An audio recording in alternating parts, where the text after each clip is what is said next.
Hey guys, how's everyone doing? I hope you're well. I know some of you have wondered why I ain't had any videos, which most of you know. Still dealing with the COVID 2 weeks in. I'm still pretty congested in my lungs, and if I go to trying to do anything, I go to hacking and losing my breath, and we'll just leave it at that. I know YouTube don't really care for people talking about it, and you know, we'll abide by what they say. But with that said, most of you know what the deal is with it, and I think most people know by now you can catch it again. It's twice on me within a year, but surely to God we'll eventually develop some sort of immunity to it, I hope. But we'll just leave it at that. But if I go to hacking or something, I'll apologize in advance. But I got me a drink here, so I think we'll be okay. Anyway, I have been out in the shop piddling around.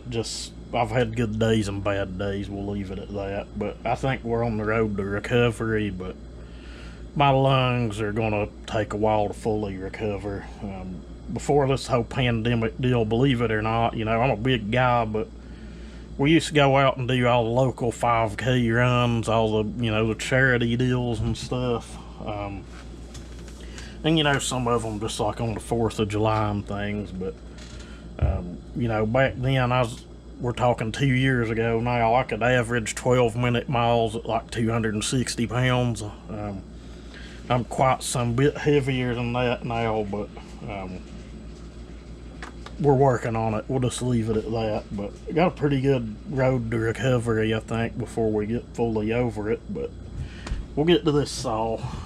We traded for this. It's been a few months back, probably better part of 6 months now. I don't know. Maybe not that long. You can go back through the channel and look and see when I think it was the last couple of 61s I done. Probably the last 61. I think we done it and another saw and kind of took this in on trade for it. But pretty nice old saw, you know. She's old and aged. I'd bought a new Husqvarna bar and chain for it. Got it out, was gonna take it to the property, and realized the spur on the sprocket just worn plumb out. I don't like running them that way. The chain just don't want to stay tight. And, I don't really care for running a loose chain, you know. I don't like stopping and putting chains back on, but you know, you guys get it. If you're in a pinch, you know, you can run the chain loose and run an overshoot up, wore out spur. But what I done, I come in and ordered and this has been months back, ordered a new Farmer Tech drum. Got it here and it just wouldn't work. We'll just leave it at that. The bearing fit the crank okay, but when I put the clutch on, there's just a lot of slop in it. Fit the oiler gear good and everything, but when you put the clutch on, tightened it down, it just kind of locked everything up. As you can see, this one, I think it's that oldest style clutch that these saws had on them. The better way would have been just to pull that clutch and, you know, get the part number off of it and try to locate an OEM one. But finding that OEM clutch for a saw this old, I don't know. It's probably possible, but probably pay an arm and a leg for it as well. But what we've done again, and I really hope this works. If not, I'm going to show it anyway, so maybe somebody can help me and point me toward what I need to get. I've got the whole set up. It's a 272 clutch. It may have even come with a new worm gear and all. I'll know more when I get it out of the packaging here in a little bit. But that's kind of what we're doing here today. I do have everything here to convert this over to a 272. It's just something I want to do. I've got 60cc saws. Even the 61s I ported, you know, they run good, but they're an open port design. I could take like my 034, which is 56 cc's, and outcut one of these things pretty easily, which, you know, a lot of that probably due to more compression better port design, but you know, like a ported MS360, it'd just eat one of these alive. A lot of it's just due to better port design. But like I said, you know, I've got 60cc saws here.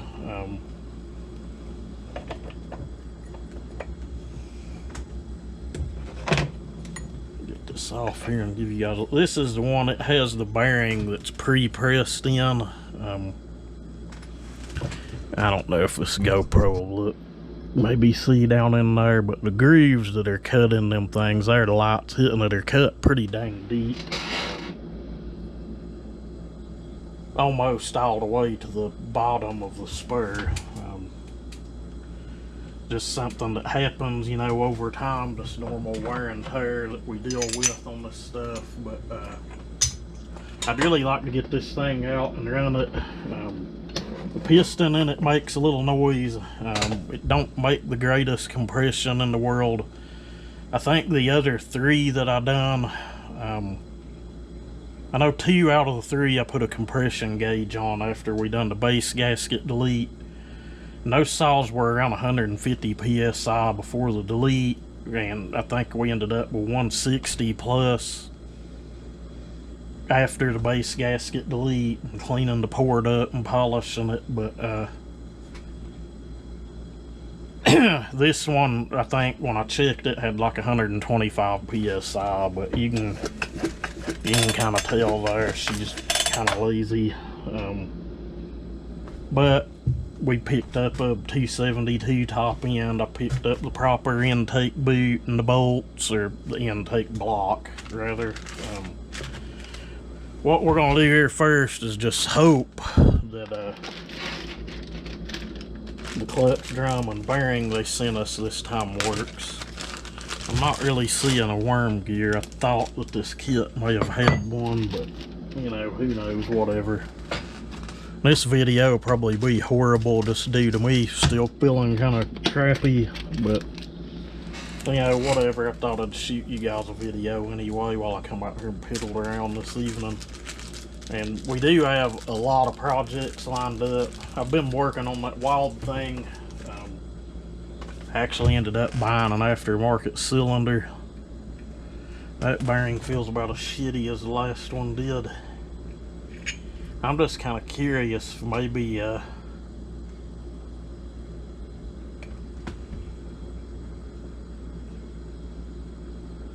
that's kind of weird. That crank has like a hole drilled in the top of it. So this video may be cut short, may just be putting it back together. I don't think it's exactly as bad as the Farmer Tech one was. I just kind of wonder if that crank ain't got a lot of wear on it. That's not too god awful, and the bearing is sticking out past the drum on this setup. Alright guys, so what we done, I don't think I showed that, but got your, this is plastic dust shield. There's a metal shim went inside of it, and I know that's the correct way because it wouldn't go any other way, but what I've done is greased the back of that, greased here. Everything seems to fit a lot better than it was. Got our new clutch. This is a lot better design than what come off of it. I have no idea what brand this is. It comes from a seller that I order a lot of stuff from. I think the name of the place is Hells or something. On eBay, I usually send like a it's a sticker, like a little cat. Maybe some of you have ordered from this place or not, but if you're doing this with an impact driver, pull your cord out before you go to hammering it down. And I know one of you guys watched my 046 clutch replacement video. That actually don't feel bad. Making a little noise where it's hitting the springs on the back of the clutch, but it should clearance itself. Said you'd put your clutch on the impact and busted it. I wouldn't put it back on the pneumatic impact. I've busted some, taking them off with one, just some that had been hot and seized up. And if they're that hard to come off, I'd recommend taking a MAP gas or propane torch and heating things up a little bit. But sometimes just shit's gonna happen, they're gonna bust. But if you busted it putting it back on, you're just really hammering down on it too much. I've busted some of the really old Mac 1010 clutches doing that, but you know, 50-year-old clutch versus, you know, I don't know, this one's probably going on 30 years old or better. I'm sure this saw was made in the late 80s or somewhere in that area, but we have a clutch. That's a win. I've not started this thing in forever. Should we start it up and see if the clutch flies off across the shop? It should still have fuel in it. I don't ever drain the fuel out of anything, but as high as fuel is right now, I'm about to get in my cabinet and everywhere, and a bunch of saws I'm not using and drain the fuel out of tanks and run them dry.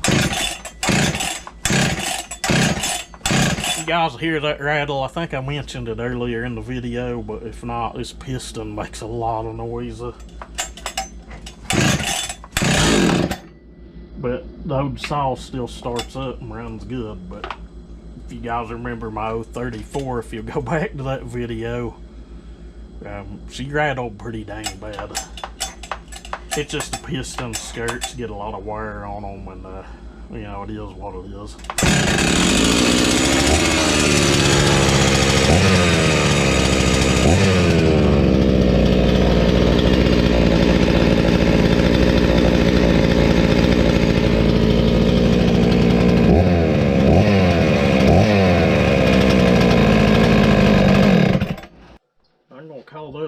Made my day. I was kind of worried whether that clutch assembly was going to work or not. I guess, you know, maybe all I needed to do was order the clutch itself, and might could have used the other clutch we bought, who knows, but it felt a lot sloppier than that one. So you know, whatever it is, what it is. It's just an extra part laying around now. But what we're going to do is, for those of you guys that have hung around, I'm going to pause you, put you on charge. We're going to grab a bar and chain and get it barred up. You know, don't expect a lot. Like I said, she's super low of compression. You know, she's a little tired. But, you know, I want a baseline of where I started at with it when I got it, and just see where we're at. But with that said, I'm going to throw you guys on charge, and we'll grab us a bar and chain. And I think I've done got a log set up in the stand back here. It ain't nothing big or great, but you know, it's enough to tell us what we've got with the saw. But yeah, I'll bring you guys back then. Alright guys, this same piece of wood I've been whittling around on that we run all the steel saws on. The 290 and the 390. Hell, we may have even had the 250 on it, I don't remember. I got one more section of it about the same size. It's you can figure it's over a foot both ways. Poplar, it ain't been down long. What, we cut it 2 months ago or something, not even that long ago. But I ground this chain. It is a safety chain, like I said. It's a weird looking chain. The drags on it are really weird. I didn't touch the drags because it's only been sharpened once. I don't know, we'll see how it cuts. I'm not expecting greatness or anything, but it'll give us an idea of what we got and where we're at.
Alright guys, hopefully I can wrap this up without going into another coughing fit, but you know, whatever, it is what it is. She's definitely lazy in my opinion without even pulling it down. This thing would need a new piston and ring put in it, but you know, we have the 272 top end and everything to convert it over. So the next video, what I'm going to do, I'm going to come back out here tonight and we'll set the camera up and start pulling it down. They usually come apart pretty fast.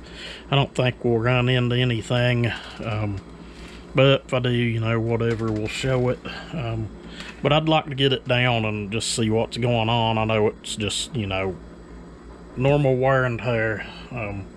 You know, they don't last forever, but I'll give you guys a look at this chain, what I was talking about. That thing ground pretty good. It's razor sharp, but these drags, you know, safety chain, you would have to grind a lot off of those to get this thing to be really grabby and aggressive, but I don't even think the saw could handle a real aggressive chain. We were stalling it out with that, and I really wasn't even trying to, so you know, it is what it is. But hopefully the next video you guys see will be us tearing this down.